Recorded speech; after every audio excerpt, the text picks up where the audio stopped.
So if you've ever wanted Apple to offer something similar to Samsung DEX on the iPhone, we have news we could get just that with iOS 19.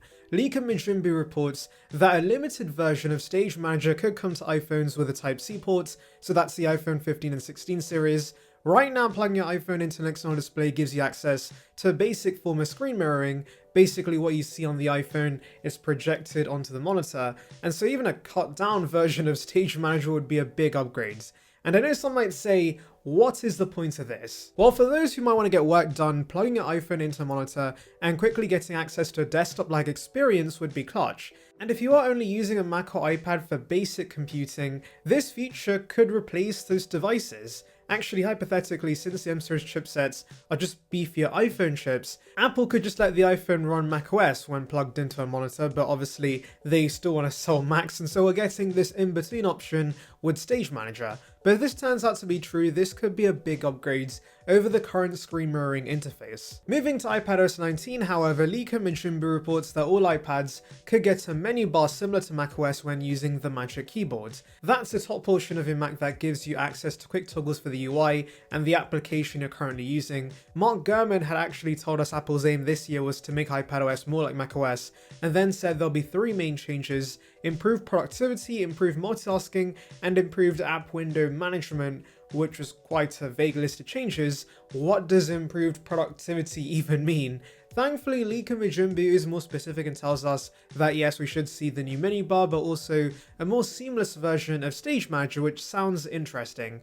Maybe the current version of Stage Manager comes to iOS, and iPadOS gets a beefed up version that's more similar to macOS. But I'll be honest, the list of changes people want with iPadOS will be so vast that Apple's just better off putting macOS on the iPads. For example, with improved multitasking and app window management, many would just want Apple to ditch Stage Manager and give us the window system macOS has. And so if we're eventually going to get to a point where iPadOS is becoming more like macOS, you might as well just give us macOS on the iPads. Another aspect that many would like Apple to change with iPadOS is the Files application. It's not great, and so adding Finder that macOS has to the iPad would be great, which is again another reason it would be easier to just chuck macOS on this. I know not everyone uses their iPad as a laptop replacement, and so Apple could make this an option where you could dual boot iPadOS and macOS. And so yeah, why waste engineering resources by making iPadOS 19 more like macOS instead of just giving us macOS on the iPads? Also, to be honest, we hear such rumors every single year about iPadOS becoming like macOS.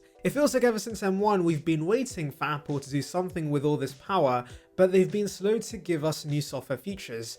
And so I would keep expectations low, guys. iPadOS is already getting a design overhaul, which I'll delve later into, and so I wouldn't be surprised if functionally it's not very different. But if Apple does want to give us more meaningful changes and wants to make iPadOS more like macOS, then just give us macOS on the iPad. You know what else would be meaningful? Clicking that subscribe button, of course. It's free and would bring you the latest about Apple right to the subscription box, so please consider it. It would be appreciated.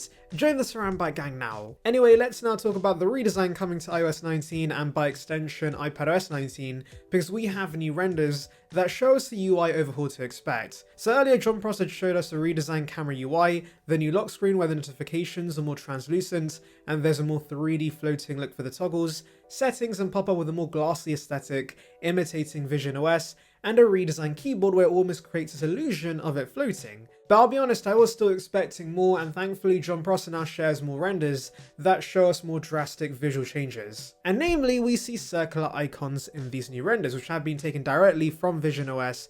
John Prosser actually first told us in the builds he saw he couldn't see evidence of rounder icons. However, it seems Apple's hiding this element because in current builds, if you long press on a squircle icon, it then becomes rounder after a brief animation. Maybe Apple's hiding these new icons in builds to prevent leaks, but clearly that plan did not work because it has leaked, and Tim's now very angry, but I like the look of this. Yes, it's just different shaped icons and doesn't functionally add anything whatsoever to the device, but I'm always down for visual refreshes that are executed well, and this looks clean in my opinion.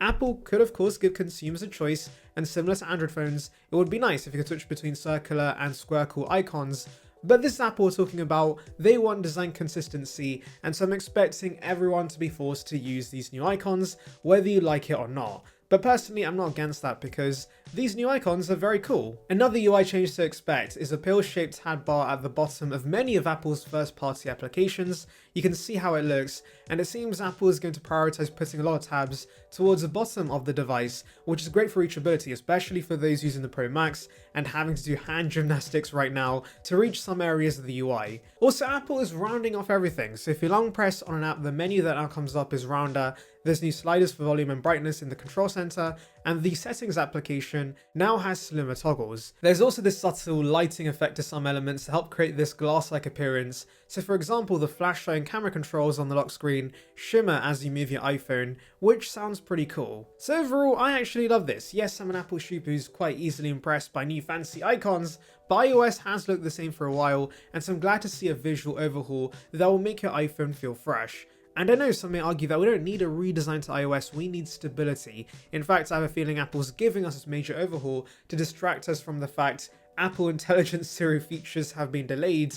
And honestly, it's a good distraction because whilst AI features in iOS may eventually get useful, they certainly aren't a must-have feature right now, whereas design changes to the UI is something you would appreciate every single day, as long as it has been executed well. My only concern are bugs. I really hope it's not too buggy, but if Apple's changing so much with iOS 19, you just know the first few builds are gonna be rough. Hopefully public builds are stable though, but knowing Apple's software quality as of late, I may be asking too much from them. Let's now move on to devices that'll be running iPadOS 19 and iOS 19 this September, and unfortunately there's bad news. So because iOS 19 is going to be such a big refresh, Apple does apparently plan to drop the iPhone XS, XS Max, and XR, according to a credible anonymous source. These devices were released back in 2018, so they've already had roughly 6 years of support, and so I'm not too surprised by this news. The XR especially only has 3 gigs of RAM, so for those still using these devices, just be aware your device may lose support soon. Now obviously these phones not getting iOS 19 does not suddenly make them unusable. Apple does still release security updates for devices on older iOS versions, and so you could theoretically keep using these phones for a little longer, but eventually apps will stop supporting iOS 18, and you're also going to want to try out newer features that newer builds of iOS include. Now moving to iPadOS 19, Apple plans to only drop the iPad 7th generation, which has the A10 Fusion from 2016. That is a crazy old chipset, but what's funny is that the iPad 8 generation, which has the A12 that Apple's dropping from the iPhone range, is still going to be supported. This has already happened in the past because the iPhone 7, which had the A10, did not get iOS 16, whereas the iPad 7 with the same A10 got iPadOS 16, iPadOS 17, and iPadOS 18. So it seems Apple's just happy supporting these iPads for longer because they did launch a couple of years after these iPhones. Does that mean theoretically the iPhone XR and XS could run iOS 19 if the iPad 8 generation is getting iPadOS 19? Maybe, but the iPad 7 generation was also very sluggish on iPadOS 18, and so there's a possibility the iPad 8 generation also suffers on iPadOS 19. We will have to wait and see. Anyway, let me know your thoughts in the comments, make sure to like and subscribe for more content like this, and thank you for watching.